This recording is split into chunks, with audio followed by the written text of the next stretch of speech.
ताज्या घडामोडी आणि नवीन बातम्या पाहण्यासाठी आमचं मी साक्षीदार हे चॅनल सबस्क्राईब करा. 20 डिसेंबर रोजी सकाळी 6:15च्या सुमारास मुंबई पुणे द्रुतगती महामार्गावर मुंबई लेनवर भगतवाडी सुकापूर जवळ किलोमीटर 3.350 येथे ओडिसी ट्रेलर आणि दुधाच्या टँकरमध्ये अपघात झाला. यात 4 जण जखमी झाले. या अपघाताची नोंद खांदेश्वर पोलीस ठाण्यात करण्यात आली. ओडिसी ट्रेलर क्रमांक MS46BB 5955 वरील चालक अब्दुल मन्नान हे पुणे ते मुंबई असे जात असताना मुंबई लेनवर आले. त्यांच्या वाहनाचा टायर पंक्चर झाल्याने पहाटे 4च्या सुमारास शोल्डर लेनवर थांबले होते. या वाहनाला डेल्टा फोर्स पेट्रोलिंग स्टाफकडून सुरक्षिततेसाठी रिफ्लेक्टर कोन लावण्यात आले होते.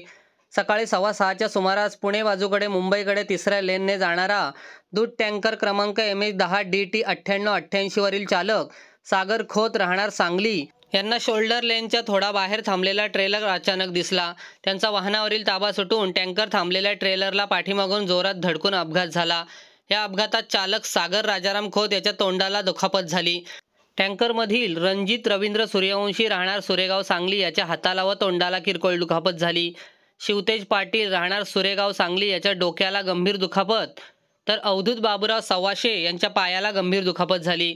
यापैकी अवधूत बाबूराव सव्वाशे हे टँकरमध्ये अडकून पडल्याने त्यांना देवदूत रेस्क्यू टीमच्या मदतीने बाहेर काढून सर्वांना पुढील उपचारासाठी MGM हॉस्पिटल कामोठे येथे IRBच्या रुग्णवाहिकेने रवाना करण्यात आले.